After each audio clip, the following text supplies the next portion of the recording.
Today we're going to take a look at the book Abuela's Weave by Omar S. Castaneda. This book is about a young girl named Esperanza and her abuela, which is her grandmother, and they are weaving to produce things for a market that they're going to nearby in a Guatemalan town. So Esperanza is worried about a couple of things. She's worried if they're going to get done in time, if they're going to have enough to sell, and especially whether or not people are going to buy the things that they are making. So as we're reading today, we're going to look at some different strategies on how to figure out words that you don't know what they mean. But let's look at a couple of vocabulary words before we get started. The first word is huipiles. These are a type of woven blouse. The next word is ancestors. An ancestor is someone from your family who lived long ago. The last word I want to introduce is merchants.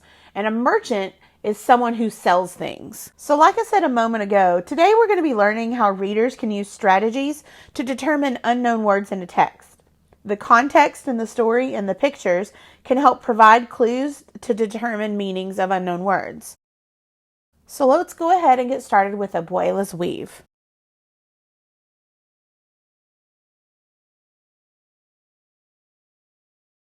Pull back hard, old Abuela said. Make it jolt so the threads stay close like family. Yes, Abuela.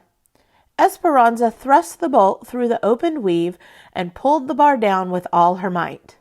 Next to her, Esperanza's grandmother, her abuela, also kneeled in front of a backstrap loom. Both looms were tied to the same tree in the middle of the family compound. Esperanza's mother fed the chickens and pigs behind the main thatch hut, while her father was off with her brothers in the field of corn, beans, and coffee.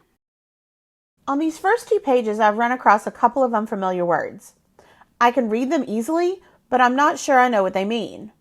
A strategy that readers can use to help them solve unknown words is to use the text and the pictures. So the first word I'm not sure about is loom. However, I can use the text where it says Esperanza's grandmother, her abuela, also kneeled in front of a backstrap loom. It also tells me that the looms are tied to a tree, and when I look at the picture, I can see the structures tied to a tree with the threads attached. So I'm thinking a loom is something that weavers use to put thread on. Another word I'm not sure about is thatch. The text mentions a thatch hut where her mother is feeding the chickens and pigs.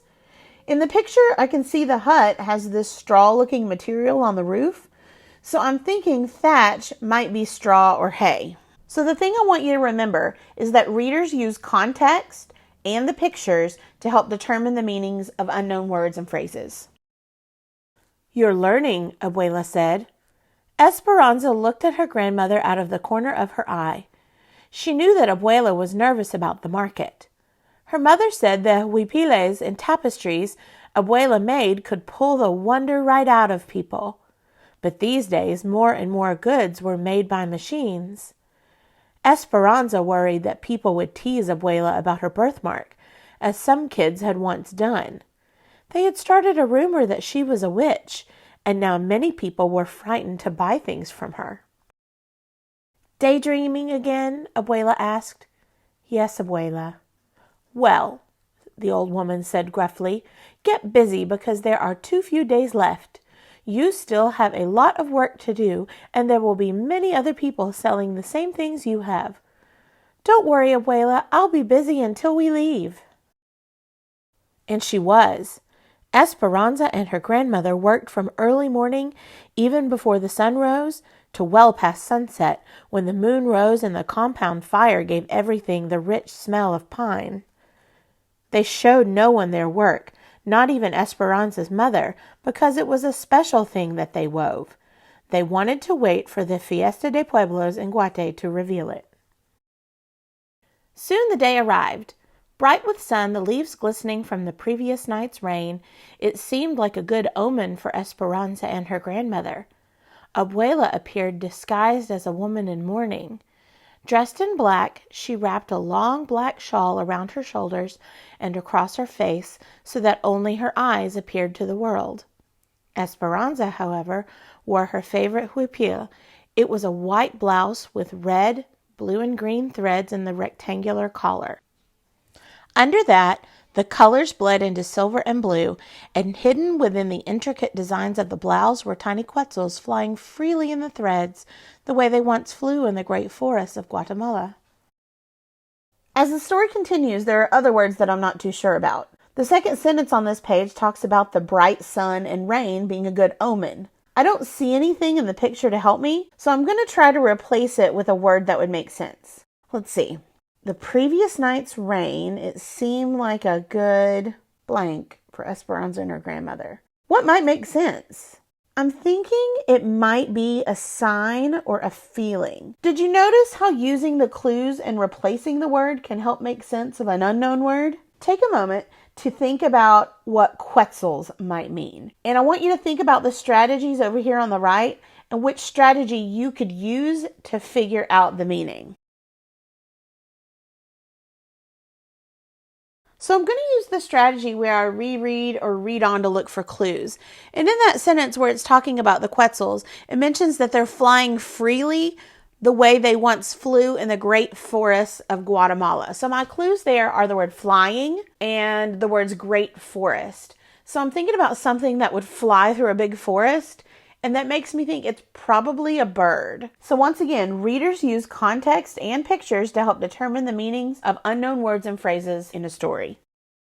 She carried on her head a large straw basket full of her huipiles, tablecloths, skirts, and the special tapestry. Esperanza walked steadily down the dirt avenue of Santa Cruz to get to the highway where the Guate bus would pick them up. Abuela walked several paces behind. She insisted that they pretend they did not know each other. "This way, if my birthmark frightens customers, they will still buy from you," Abuela explained. When the bus came, Abuela did not even help lift the heavy basket to the boys who strapped bags onto the roof of the bus. Inside, they sat 3 seats apart, as if they were strangers, people living in different villages, people with no ancestors in common. When they arrived, the noise in the city was deafening. Large buses roared down the narrow streets, emitting clouds of black fumes. Horns blasted and people hurried roughly down the sidewalks. Esperanza wanted more than anything to get off the Sexta Avenida where people jammed the walkways and hawkers yelled from their shops or from the hundreds of carts blocking the sidewalks and streets. She felt trapped. Her lungs ached from the automobile and bus fumes, and her ears rang with the sounds of screeching brakes, horns, shouting, and the whistles of policemen. Esperanza walked quickly, the basket steady upon her head, her mind trying to focus away from the commotion and onto the stalls set up for the fiesta in the Park Central. On this page, I want to look at the word hawkers, and it says that people are jamming the walkway and hawkers are yelling from their shops. So that makes me think that a hawker is a person, and if someone is yelling from a shop, they may be trying to get someone to come in and buy things from them. So on my chart, I want to record that a hawker is probably someone selling something. Now I want you to think about the word commotion. I'm going to read the last page to you again, and as we're reading, I want you to use one of our strategies to help you figure out what the word commotion means. When they arrived, the noise in the city was deafening. Large buses roared down the narrow streets, emitting clouds of black fumes. Horns blasted and people hurried roughly down the sidewalks. Esperanza wanted more than anything to get off the Sexta Avenida where people jammed the walkways and hawkers yelled from their shops or from the hundreds of carts blocking the sidewalks and streets.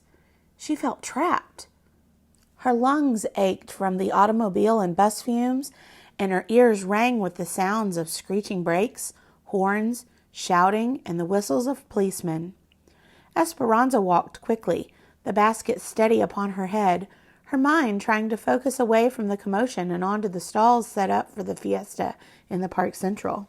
The word commotion comes near the end of the page, and she's been describing all of the things she sees around her as she's walking through the city. The sidewalks are busy and filled with people. There's lots of vehicles, screeching brakes, horns, people shouting, hawkers yelling from their shops, the whistles of policemen. And I'm imagining a really busy, loud place. So when it says she's trying to focus away from the commotion, I think she's using that word to describe the setting where she finds herself at this moment. So on my chart, I'm going to record that commotion is some kind of noisy disturbance. So today and every day as you're reading, I want you to make sure that you're using the context and the pictures in the story to help you figure out the meanings of words and phrases that you're not sure about.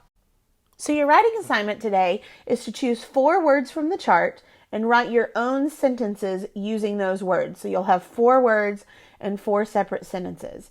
This time, instead of using a pencil and paper, I want you to click on the Google Doc and the assignment within Google Classroom, and you're going to type your sentences.